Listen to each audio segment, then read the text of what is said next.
안녕하십니까. 강영한의원TV 이영윤 원장입니다.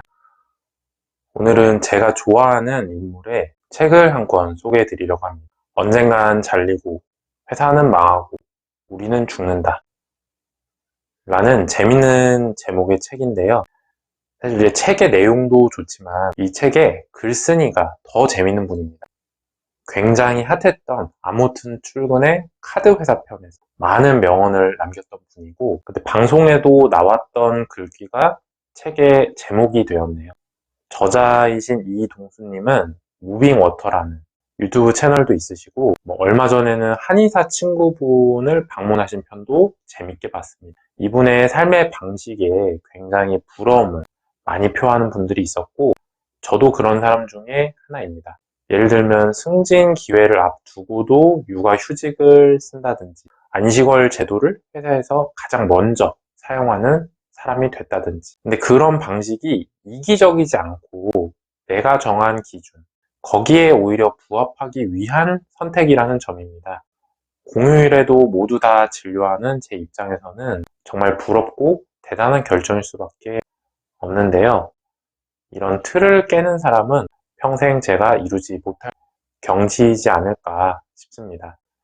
그런 면에서 이 책은 흔하디 흔하고 별 내용 없는 인플루언서들의 자기 고백과는 조금 다른 그런 책입니다.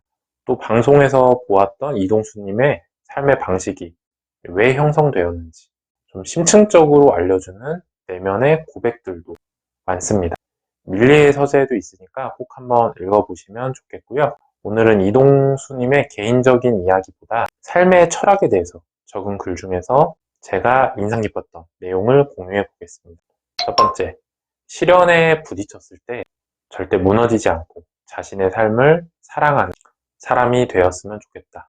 그리고 스스로 행복할 수 있는 이유를 찾아 기필코 행복을 찾는 단단한 사람이 되었으면 좋겠다.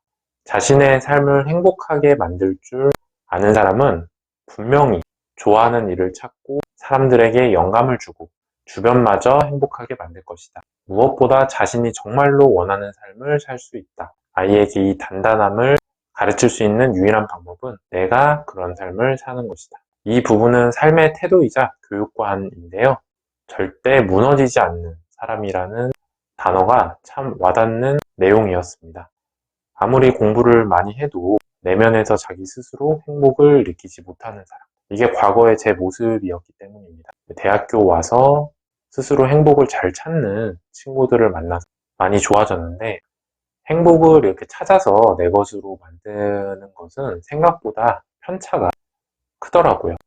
이런 행복 불감증이 있는 사람들은 결말이 보통 불행한 결말로 끝나는 경우가 많기 때문에 생활 속에서 행복을 찾아 내 것으로 만드는 그것이 학벌보다 분명히 더 중요하다. 인생에서는 진심으로 이렇게 생각하는 저만의 계기가 몇 가지 있었는데, 그중 하나가 아무튼 출근해서 이동수님의 삶을 잠깐 본 것이죠.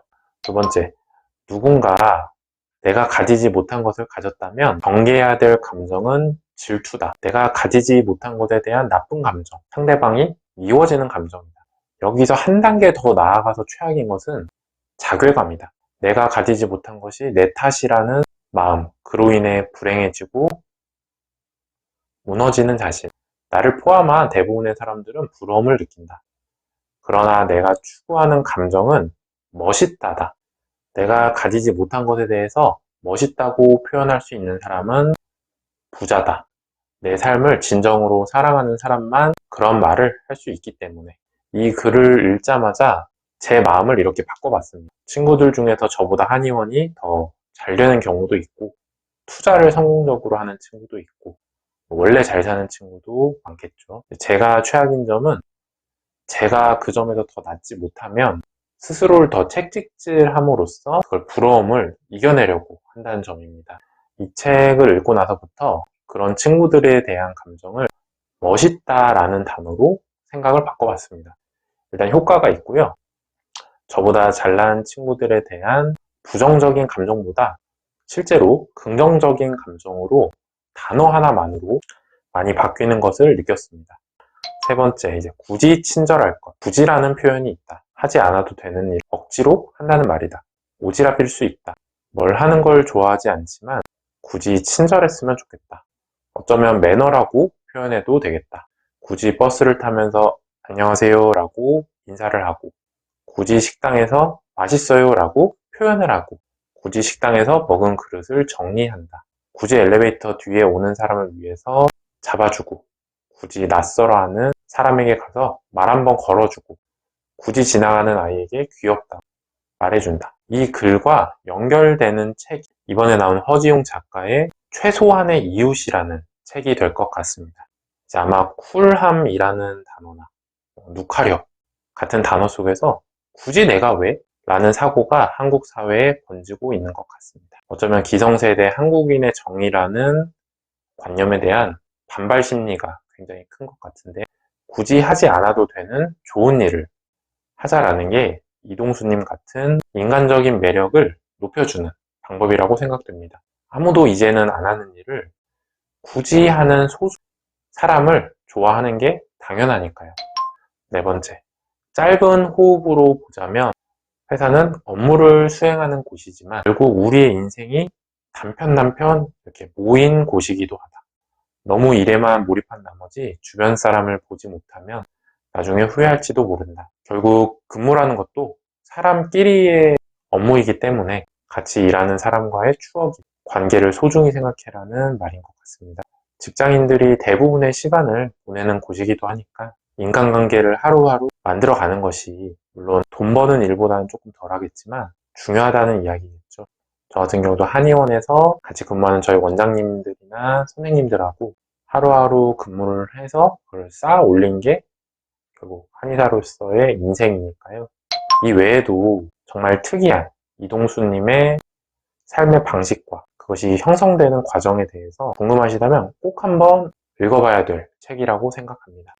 보통 자기와 다른 사람에게 끌린다고들 하는데 저와 굉장히 다른 삶의 방식을 보면서 과감하다, 대단하다 그런 생각을 많이 하게 되었습니다. 책 제목처럼 언젠간 저희 한의원도 망할 것이고 언젠가는 저도 죽는다. 근데도 일이나 돈에만 매여 있으면 그 마지막 순간에 후회할 것이다 라는 반성을 하게 해준 책이었습니다. 유튜브 채널도 구독해 보시면 재밌더라고요. 시청해 주셔서 감사합니다.